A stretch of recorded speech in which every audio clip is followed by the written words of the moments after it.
Yo lo conozco, bueno, yo creo que de toda mi vida, y para mí es muy especial que puedan estar con nosotros, que puedan compartir la palabra de Dios. Íntegro van a tener aquí de frente, así que antes de pedirle a él que pase al frente, yo les digo, como siempre les decimos los domingos, o como decimos muchas veces, nosotros queremos escuchar la palabra de Dios para poder entenderla, para poder aplicarla y para que ella transforme nuestras vidas. Así que yo le voy a pedir al pastor que pase al frente y vamos a pedir y vamos a esperar que sea la palabra de Dios la que escuchamos y la que nos transforma.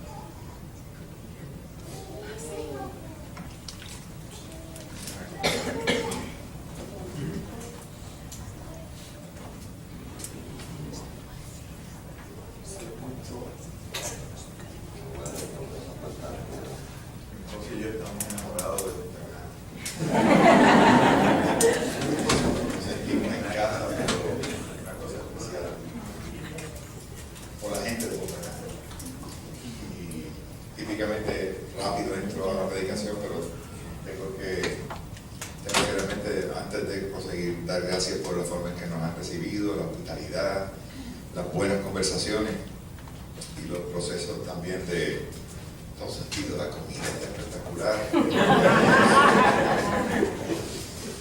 y ustedes lo ven preciosos, niños, jóvenes, adultos, ancianitos. Mi problema es que después no puedo verlo sin problema.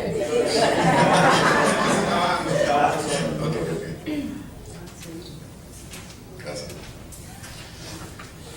Nuestro amado Padre en el cielo, ayúdame y ayúdanos a ponerte tan en alto a ti y que sea tan visible, palpable y hermoso como eres. Que realmente estés tan en el centro de nuestra atención en este momento, a través de la predicación de tu palabra, respaldada por ti mismo, que tengamos que decir: Dios me habló, Dios estaba aquí, Dios dijo algo, y podamos otra vez que se nos caiga la quijada ante tu belleza. Digamos: wow, Él es más bello, más precioso, es más poderoso, ha hecho más por mí. Apenas estoy viendo solo la orilla, la superficie. Oro así, ayúdame. En el nombre de Jesús, salte con la tuya. Amén. Alguien escribió: llamémosle Hank. Hank va a la iglesia desde niño y ahora está en sus 70. Todos lo conocen, pero en realidad nadie lo conoce. Su esposa no lo soporta y sus hijos no sienten la libertad suficiente para hablarle. A él no le importan los pobres ni los extranjeros, y le importan mucho menos los que no asisten a la iglesia. El colmo es que Hank juzga muy duramente a todos los que sí asisten a la suya. Un día, un anciano en la iglesia le preguntó: Hank, ¿eres feliz? Sin pestañear y con ceño fruncido respondió: sí. Bueno, le dijo el anciano, pues entonces díselo a tu cara. Y es que la apariencia externa de Hank reflejaba una trágica realidad. Cada semana Hank asistía a su iglesia sin que ello hiciera mella alguna en ella. Y aquí lo más inexplicable de todo: a nadie en la iglesia parecía sorprenderle. Nadie convocó reunión de emergencia de comité alguno para ver este extraño caso de una persona que le estaba cambiando a pesar de tantos sermones. Nadie estaba esperando que Hank cambiara. Por supuesto que sí, había otra clase de expectativas para Hank. La gente estaba esperando que Hank no se perdiera en culto, y que por supuesto que sí leyera su Biblia, diera dinero y sirviera en algún ministerio. Pero nadie estaba realmente esperando que con los meses, los años y algunas décadas, Hank se estuviera transformando en una persona cada vez más amorosa y llena de gozo. por lo que a nadie le extrañó, ni le chocó que no pasara. Dallas Willard escribió: ¿cuántas personas son radical y permanentemente alejadas del camino por cristianos insensibles, inaccesibles, injustos y pedantes? Y tristemente, dice Willard, cristianos como esos están en todas partes. Y añadió: la espiritualidad cristiana, erróneamente comprendida y cultivada, es una fuente principal de miseria humana y de rebelión contra Dios. La espiritualidad, erróneamente comprendida y cultivada, es una fuente principal de miseria humana y de rebelión contra Dios. Vea la ironía. Gente supuestamente espiritual produciendo solo miseria. Vidas supuestamente sujetas a Dios que están más bien al final del día rebelándose contra todo lo que Dios representa. Y por supuesto, no está supuesto a ser así. Juan 15 dice: yo soy la vid verdadera y mi Padre es el labrador. Toda rama que en mí no da fruto la corta, pero toda rama que da fruto la poda para que dé más fruto todavía. Ustedes ya están limpios por la palabra que les he comunicado. Permanezcan en mí y yo permaneceré en ustedes. Así como ninguna rama puede dar fruto por sí misma, sino que tiene que permanecer en la vid, así tampoco ustedes pueden dar fruto si no permanecen en mí. Yo soy la vid y ustedes son las ramas. El que permanece en mí como yo en él dará mucho fruto. Separados de mí no pueden ustedes hacer nada. El que no permanece en mí es desechado y se seca, como las ramas que se recogen, se arrojan al fuego y se queman. Si permanecen en mí y mis palabras permanecen en ustedes, pidan lo que quieran y se les concederá. Mi Padre es glorificado cuando ustedes dan mucho fruto y muestran así que son mis discípulos. Así como el Padre me ha amado a mí, también yo los he amado a ustedes. Permanezcan en mi amor. Si obedecen mis mandamientos, permanecerán en mi amor, así como yo he obedecido los mandamientos de mi Padre y permanezco en su amor. Les he dicho esto para que tengan mi alegría y así su alegría sea completa. Y este es mi mandamiento: que se amen los unos a los otros como yo los he amado. Nadie tiene mayor amor que este, o amor más grande que el dar la vida por sus amigos. Ustedes son mis amigos si hacen lo que yo les mando. Ya no los llamo siervos, porque el siervo no está al tanto de lo que hace su amo. Los he llamado amigos, porque todo lo que a mi Padre le oí decir, se lo he dado a conocer a ustedes. No me escogieron ustedes a mí, sino que yo los escogí a ustedes y los comisioné para que vayan y den fruto, un fruto que perdure. Así el Padre les dará todo lo que le pidan en mi nombre. Este es mi mandamiento: que se amen los unos a los otros. La banda de discípulos, aún desde sus mismísimos inicios, siempre contaría con quienes pasarían por discípulos sin realmente serlo. Jesús dijo que lucirían como la rama de una vid que no da fruto. Judas, que momentos antes había sido cortado de entre ellos, es el clásico ejemplo. A simple vista, Judas parecía conectado a Jesús, pero no había nada en él que sugiriera vida. Anote esto en la pantalla de su imaginación, en algún lado de su corazón. Recuérdenlo. El Evangelio produce siempre dramáticas evidencias de nueva vida en aquella que lo cree. No en balde la Biblia lo llama salvación. Es imposible entender el Evangelio y no comenzar a experimentar vida, que es vida a todo dar. Imposible. Entender y asimilar las palabras de Jesús hará siempre lo suyo en uno. Es causa y efecto. Algo que Judas y muchos como él no conocen ni experimentan, incluso habiéndose codiado entre creyentes. Pero es porque en honor a la verdad por una razón u otra, el Evangelio aún no les amanece. Ramas sin fruto, las llama Jesús. La persona cristiana da fruto. No hay nada más natural que eso. Pero no es porque esa persona se esmere mucho en dar fruto per se, sino que esa persona entiende cada vez más el riquísimo mensaje del Evangelio y sus profundas implicaciones. Solo entonces le sigue el fruto. Jesús lo pone así. Y la palabra que Jesús dice ahora, la dice en el contexto de la alimentación de los 5,000, en un momento en que captura la atención de toda esa gente y ellos acceden a, ¿verdad? Conceden que realmente hay algo especial en Jesús, y ellos le dicen la pregunta clásica: ¿qué es lo que Dios quiere que hagamos? ¿Qué es lo que Dios quiere que hagamos? Y ellos estaban esperando una lista de 10 o 20 o 30 o 200 cosas. Y Jesús le dice estas palabras: la única obra que el Padre quiere que hagan es que pongan su confianza en mí. Recíbanme, tómenme, cómanme, crean mis palabras. Y uno puede pasarse la vida entre creyentes y aún así arreglárselas, o debería decir desarreglárselas, para no hacer eso.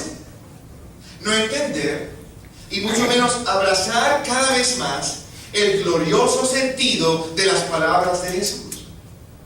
Por eso en parte que este pasaje está aquí. La analogía de la vid verdadera y de sus ramas llenas de fruto no pretende contrastar la vida de cristianos fructíferos, por un lado, con la vida de supuestos cristianos no fructíferos. Como si algo así fuera siquiera posible, ser cristiano y permanecer sin dar fruto. Más bien, esta poderosa analogía contrasta la vida cristiana con aquella que aún no lo es en realidad, así se pase la vida entre ellos, subrayando el poderoso efecto que llegar a creer el Evangelio está supuesto a tener en uno, cada vez más. Juan subraya al final de su obra, después de haber escrito todo su Evangelio: estas cosas, chicos, chicas, dice, estas cosas se han escrito para que creáis que Jesús es el Cristo, el Hijo de Dios, y para que creyendo, solo creyendo, confiando, tengáis vida eterna en su nombre. Amén. Esa rama con frutos es el primer indicio de esa vida. Vida que tú y yo no podemos producir por nosotros mismos ni en 1,000,000 de años, por más que querramos. Acá no se nos está diciendo lo que típicamente concluimos, como si vemos a veces a un Jesús acá amedrentándonos con tal de que nos pongamos para nuestro número y comencemos a producir. Eso no es lo que está acá. Esta vida de fruto es por mucho más que la mera fuerza de voluntad de Javier Gómez, o de ese famoso poner de tu parte. Al final del día no se trata de que yo no quiera, se trata de que yo no puedo vivir esa vida.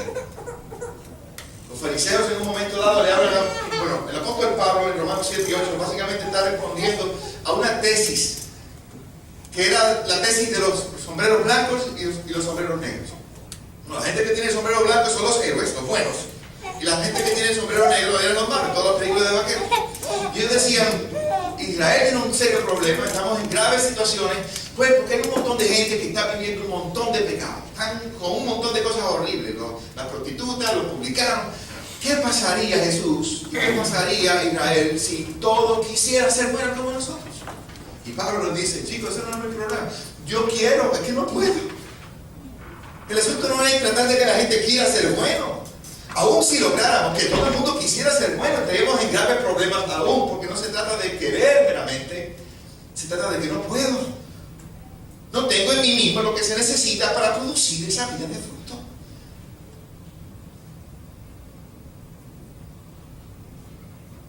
Alguien lo pone así: Jesús no vino a hacernos mejores personas. Él vino a darle vida a personas muertas. Amén. El Evangelio es Dios haciendo por ti lo que no puedes hacer por ti mismo. No solo para darte el cielo un día, sino también una vida de paz, gozo, paciencia, amabilidad, fe, dominio propio y amor. La misma vida que tanto parece esquivarnos. Con razón Pedro pregunta, ¿a quién iremos? Si solo tú tienes palabras que dan vida eterna. Refiriéndose ahora a esas mismas palabras, Jesús dice, mis palabras los han limpiado a ustedes para dar así mucho fruto, fruto que trae mucha gloria a mi Padre. Y es que bien entendidas, cuando se las abraza con la confianza de un niño, en ese orden, bien entendidas, cuando se las abraza con la confianza de un niño, las palabras del Evangelio transforman a las personas. Aquellos a quienes el Evangelio les amanece, experimentan tal libertad y tal agradecimiento a Dios que su vida pega un vuelco de 180 grados. Tanto así que el propio Jesús anticipó que les sería imposible pasar desapercibidas. Según Jesús, esa nueva comunidad de personas redimidas sería como una ciudad en lo alto de una colina que no se puede esconder aún sin intentar hacerlo. Y no gracias a una serie de eventos o programas religiosos, sino a su distintiva, amorosa manera de ser y de tratarse unos a otros y a sus vecinos, y especialmente por su manera de tratar a sus enemigos. ¿Por qué no puede pasar otra vez? ¿Es que acaso Dios ha perdido su toque? ¿Será que el Evangelio no tiene ya poder para salvar? ¿O es que el amor de Dios ya no tiene su poderoso efecto de antaño? ¿Por qué no puede pasar otra vez? Mis palabras los han limpiado a ustedes para dar así mucho fruto, fruto que trae mucha gloria a mi Padre. En otras palabras, fruto que hace quedar muy bien parado a Dios. Nada habla mejor de Dios que un cristiano. Nada habla peor de Dios que un Hank. Y por demasiados años yo fui uno. Y a veces recaigo en esa conducta, porque se me olvida el Evangelio. ¿Eres feliz, Javier? Sí. Bueno, pues entonces díselo a tu cara. Entonces díselo a la manera en que tratas a tu esposa. Entonces díselo a la manera en que haces negocio. Entonces díselo a la manera en que tratas a los niños.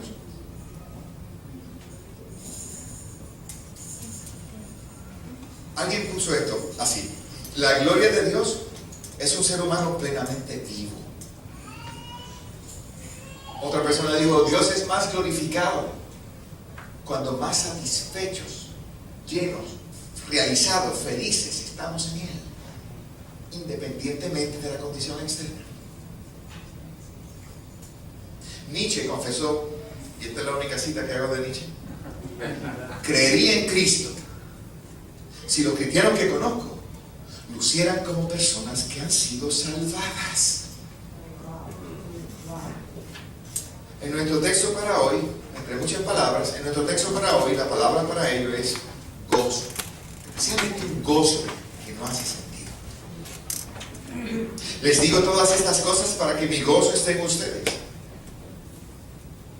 Todo este pasaje trata de eso, de que bien escuchadas, sopesadas, discernidas, comprendidas, estas palabras del Evangelio, las palabras de Jesús, producirán siempre el más puro gozo. Una rama con fruto. Hace tiempo me regalaron un libro que se llama Ortodoxia, de G.K. Chesterton. Tuvo conmigo como 24 años. Empecé a leerlo y no pude. Era demasiado brillante el tipo. Yo no pasaba de las primeras 2 páginas. Dije, yo no soy tan inteligente, voy a tener que madurar un poco para poder leerlo. Bueno, en tiempos más recientes estoy leyéndolo un poco mejor, pero estoy lejos todavía de leer el libro completo. Pero él dice esto en su libro. Dicen por ahí que la vida de pecado es júbilo y que la del cristiano es tristeza. Pero sería fácil demostrar que la vida cristiana es pura alegría y la de pecado es pura congoja. Sin embargo, hay que admitir que todo lo humano tendrá siempre algo de júbilo y algo de tristeza. La diferencia estriba en el lugar que ocupe cada una en tu vida. Bueno, dice Chesterton, En lo que a eso respecta, puedo decir con total certeza que para el cristiano el gozo es central y la tristeza superficial. Porque para el cristiano y la cristiana, los asuntos fundamentales de la vida han sido contestados y solo los no fundamentales siguen sin contestar. Pero para el no cristiano, la tristeza es central y el gozo superficial. Porque para aquel, las cuestiones fundamentales siguen sin respuesta, mientras que las superficiales obtienen solo algunas. Las palabras del Evangelio producen gozo, no porque respondan todas las preguntas, pero sí las medulares. Hay una ilustración que escuché de una colega de Rabbi Zacarías, no sé si pasó o es un cuento, pero la encuentro la más de interesante y me ayuda a aplicar lo que quiero hacer enseguida. Ella habla de esta niña en una clase. A todos los niños se les da un trabajo, una asignatura, tienen que presentar un informe luego de eso, y ella va a su casa con las preguntas que tiene que realizar. Así que va donde la mamá y dice: mamá, tengo que hacerte una pregunta a ti, varias. Quiero comenzar preguntándote, mamá, ¿cómo fue que yo vine al mundo? Se le es una nena, la mamá no está lista para ir a ese detalle, y dice: bueno, mejor un día yo estaba así en la casa y miré por la ventana y vi un pájaro con un pico, un pico bien largo, con una cosa en el pico, parecía una sábana. Fue curioso porque volaba bajito hasta que llegó hasta frente a mí, a la puerta de la casa. Abrí, miré y estabas tú. Entonces la nena escribe y después dice: mamá, la otra pregunta es, ¿cómo fue que tú viniste al mundo? Bueno, ¿te acuerdas de la casa de campo de la abuela, el lugar donde estaba el árbol de mango que conectaba con otro árbol donde ella tendía la ropa? Bueno, el mismo pájaro que te mencioné estaba otra vez con otra cosa en la mano. Y les digo, llegó hasta tu abuela, y cuando ella se acercó, estaba yo. Y dice: bueno, la tercera pregunta es: ¿cómo fue que abuela vino al mundo? No lo voy a aburrir con la explicación, pero iba por el mismo vecindario. Cuando se presentó frente a los niños, la nena dice: compañeros, maestra, tengo que decir que en las últimas 3 generaciones de mi familia no ha habido un solo parto natural.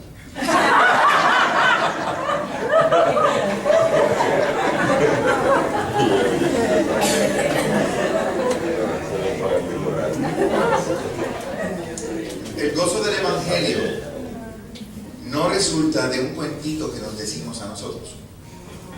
El gozo del Evangelio no resulta de un intento por escapar de la realidad. John Lennox, una persona que tiene varios doctorados, un matemático, escucha a los ateos decir: bueno, el cristianismo y el Evangelio es un cuento que se dicen las personas a sí mismas, esas personas que tienen miedo a la oscuridad. Así que cuando tienen miedo a la oscuridad se dicen un cuentito, es el Evangelio. Y John Lennox le responde, dice: bueno, la verdad es que es al revés. El ateísmo es un cuento que se dice a aquellas personas que le tienen miedo a la luz. El gozo del Evangelio no resulta de un intento por escapar de la realidad. De hecho, si fuéramos a ser honestos, la Biblia es brutalmente honesta.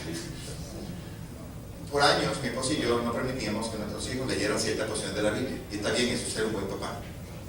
Yo no quería que leyeran porciones de Jueces. Y por mucho tiempo, de los salmos, un montón de salmos, yo no quería que los leyeran. Yo me atrevería a decir que 2/3 partes de los salmos en las iglesias del planeta no se han leído casi nunca, sino por no decir nunca. Porque son salmos políticamente incorrectos. Salmos donde se cuestiona a Dios. Walter Brueggemann divide los salmos en 3: orientación, desorientación, nueva orientación.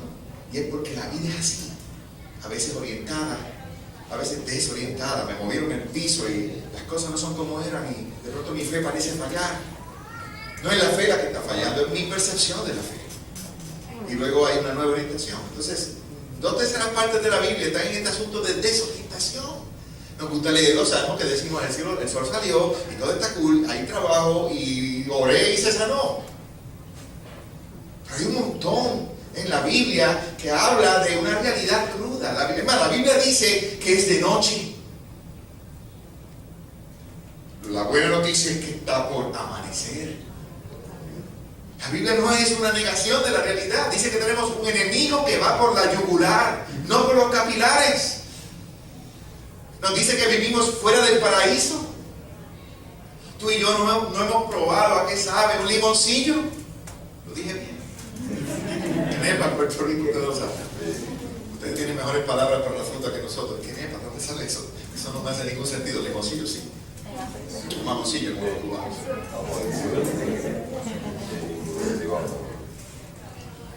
No será de noche para siempre. Pronto va a amanecer. De hecho, la imagen de la vid verdadera retrata fielmente la finalidad del Evangelio. Y esta es tu gozo. Dios quiere tu gozo, aunque la higuera no florezca, aunque la vid no haya frutos, aunque falte el producto del olivo y los labrados no den su mantenimiento, aunque no haya vacas en los corrales ni ovejas en la majada, aunque tu padre y tu madre te dejaren, aunque un ejército acampe contra ti, aunque andes en valle de sombra de muerte. La gente se pasa diciendo, cuando tiene una situación, ¿qué es esto? Y le dice, bueno, tienes que moverte del qué al por qué. ¿Y por qué me pasa esto? Y otros más maduros dicen, no le preguntes al Señor por qué, pregúntale para qué. Y está bien, pero no te quedes ahí. Tienes que llegar al aunque. Somos el pueblo del aunque. Aunque mi padre y mi madre me dejaren, aunque sea de noche, aunque ande en valle de sombra de muerte. Somos el pueblo del aunque. La manera más segura de saber que el Evangelio le está amaneciendo a cualquiera es la presencia en su vida de un gozo que sobrevive el vendaval y que es su fortaleza en medio de la adversidad. Una rama con fruto. No me levante nadie la mano, nadie diga amén, solo piénselo para adentro lo que voy a preguntarle ahora. Permíteme preguntarte, ¿te ha amanecido el Evangelio? ¿Volvió a hacerlo esta mañana? ¿Cómo está hoy tu dote o tu coeficiente de gozo? Jamás agotarás la capacidad del Evangelio para darte gozo, pero tendrás que exponerte al Evangelio en poderosas dosis diarias, si es que Éste habrá de hacer lo suyo en ti. Porque primero el Evangelio se nos olvida. Créanme, se nos olvida. Tendemos a operar en modo de sálvate a ti mismo, como si fuéramos independientes, como si no fuéramos criaturas limitadas hasta el tuétano, o peor aún, como si fuéramos buenos. Por eso Jesús advierte, quien quiera salvar su vida la perderá. En arroz y habichuelas, deja de intentar salvarte a ti mismo o te destruirás. No tienes lo que se necesita. Necesitas ayuda.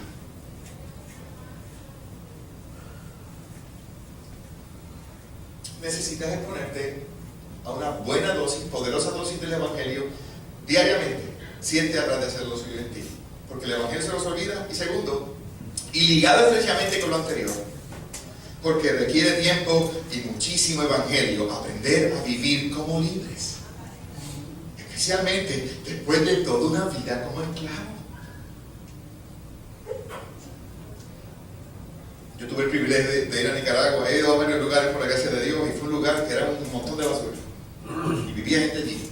Me llevaron al lugar con varios pastores, y lo primero que se sacaron fueron gente con palos para darnos, porque pensaban que veníamos a hacer reportajes de CNN o algo así, y no querían ser usados para eso. Y no, somos pastores, venimos aquí como pastores, créanme. Entonces dije, pues mire, le presento tal, yo quiero enseñarle dónde yo vivo, y me enseñó otro montón de basura. Y yo le quiero enseñar dónde es mi trabajo. Y ya, ¿dónde es? Y me enseñó otro montón de basura. Y yo decía, ¿cómo puede saber cuál es su casa y cuál es el trabajo? Tiene un montón de basura. Y rápidamente el Señor me dijo, así mismo eres tú, Javier. Tú no tienes la capacidad de ver, eres como el pez mojado en el agua, que no puede saber que está mojado. Estás tan rodeado de maldad y de pecado y de todo eso. Has vivido toda la vida como un esclavo y ni sabes que eres esclavo. ¿Esclavo de qué? ¿Cómo se traduce eso? Y por eso tendemos al modo preconversión de vida, tendemos a volver a la vida de esclavo. Y esto salvó mi ministerio pastoral. Darme cuenta que la gente necesita tiempo y mucho evangelio para aprender a vivir como esclavo. Porque yo estaba dando el evangelio y veía que la gente seguía cayendo en las mismas cosas, siendo igual de poco amorosos, haciendo todas estas cosas. Y decía, Dios mío, llevo tantos años aquí. Y el Señor me dijo, mira, el pueblo de Israel estuvo esclavo 400 años. Yo lo liberé, el mar rojo abierto. Lo primero que hacen, libres ya, es hacer un becerro. Y quieren volver a Egipto. Porque no conocen otra cosa. Tomó un montón de tiempo aprender a vivir como libres. Así que líderes, ancianos, pastor, está bien, toma tiempo y mucho evangelio. Por ojo, boca y nariz. Consejería matrimonial, predicación, retiro, en todo momento, una y otra vez, en cada oportunidad, evangelio, toma evangelio, dale el evangelio. ¿Qué es lo que hacía el apóstol Pablo una y otra vez? Dándole el evangelio ¿a quién? A la iglesia. Para que la iglesia misma estuviera centrada en el evangelio y aprendiera a vivir como libre.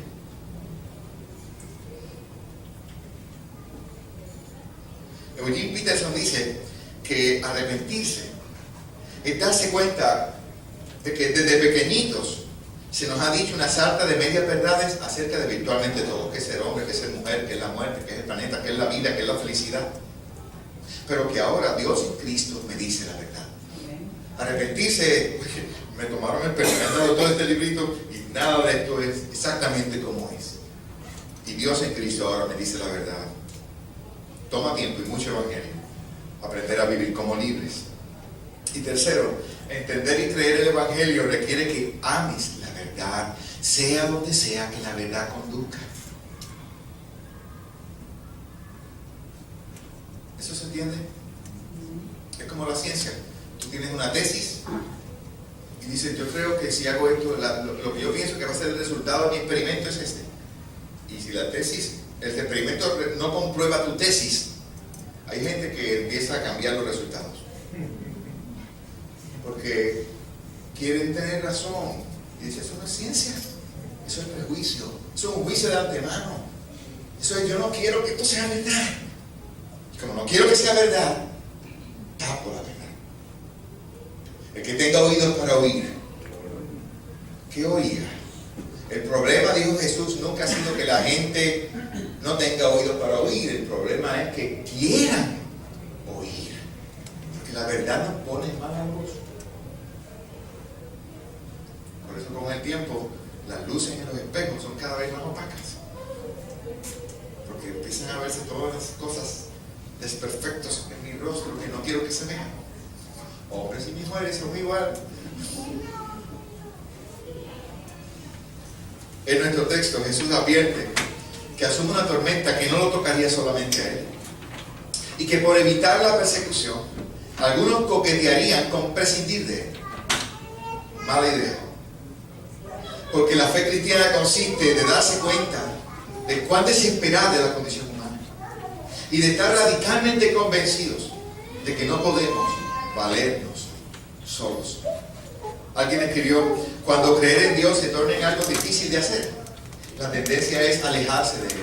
Pero en nombre del cielo les pregunto, ¿hacia dónde? ¿Hacia quién? Por eso, permanezcan en mi amor.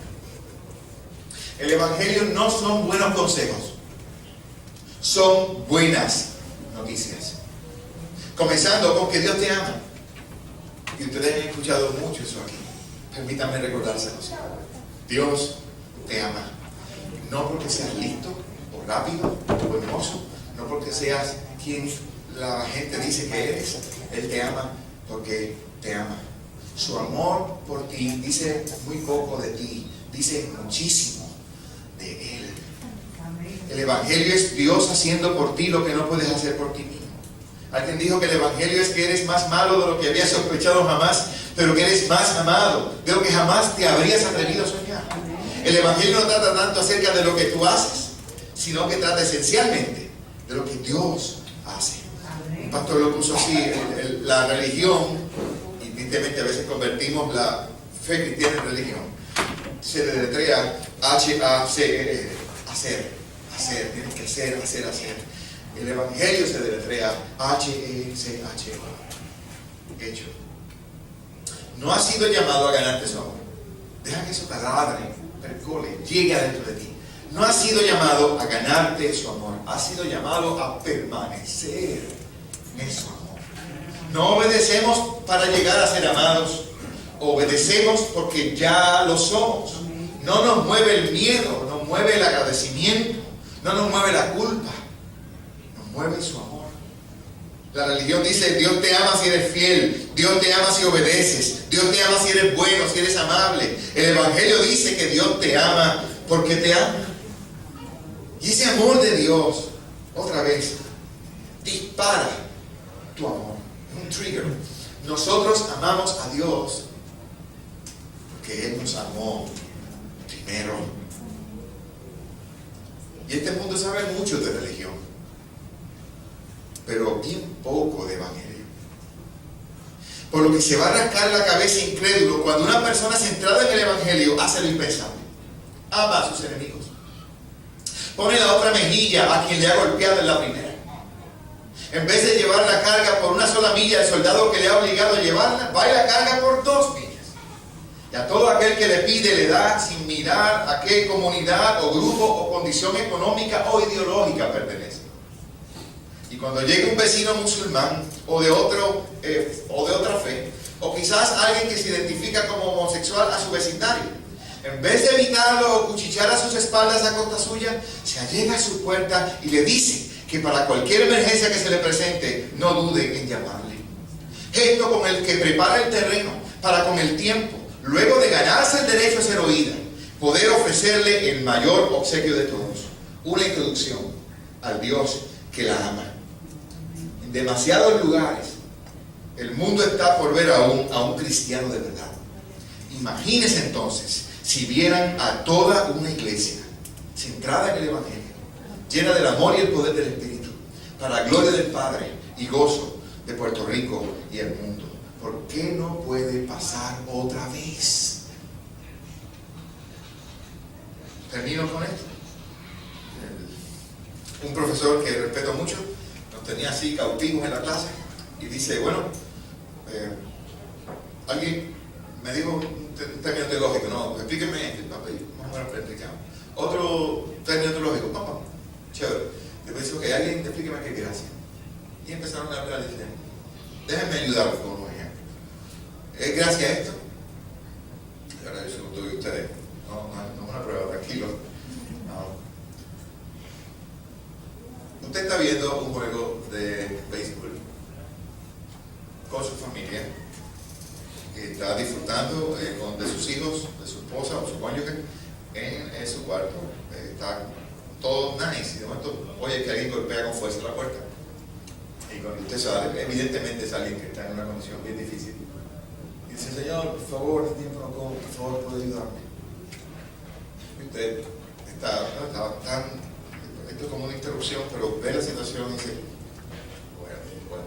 Entonces va y le pregunta su nombre y dice: espérame aquí, por favor. Entonces va a la cocina y saca la malta, le dicen aquí, o el jugo bien frío, un sándwich, lo prepara como si fuera para usted. Y después que lo tiene como para usted, le pone otra lasca de jamón, lo hace espectacular y lo presenta bien bonito y se lo lleva a la persona. Y el profesor me preguntó: ¿es eso gracia? ¿Es eso gracia? Gracia es que el mismo hombre, en vez de tocar con fuerza la puerta, patee la puerta. Baje todos los santos del cielo hablando malo. Su papá habla malo de su mamá, habla malo de usted. Dice: por gente como ustedes, que hay gente como yo.